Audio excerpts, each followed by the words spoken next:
In the future, I'm hoping to work in genetic engineering. I just want to work with either endangered animals or like rare species. My name is Shakai Andrews. I'm an intern here at BioBuilder this summer. I always wanted to work in some form of biology since I was in kindergarten. I wanted to be a marine biologist when I learned what genetics were in like 4th grade, and then that became my main goal. But then I worked with BioBuilder, and that was more work in the lab, and I really enjoyed that. And now I'm in college for molecular biology.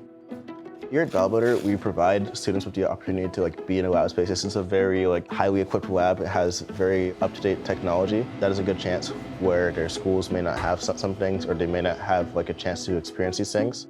Being part of the BioBuilder team allows me to pay forward what I learned when I was younger and a student, and also be able to foster innovative minds in the students that I'm working with. Someone who was a student in this program before, it's nice to have insight on the logistics side, and also to know what goes into the lesson plans and things that students don't typically see. As the students are learning, I'm also learning a bit more myself. When you're up there, you really have to control the energy of the room, and you have to try to engage everyone.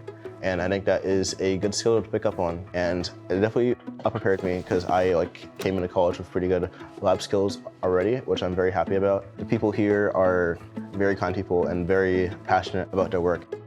Thanks for stopping by and meeting a BioBuilder intern.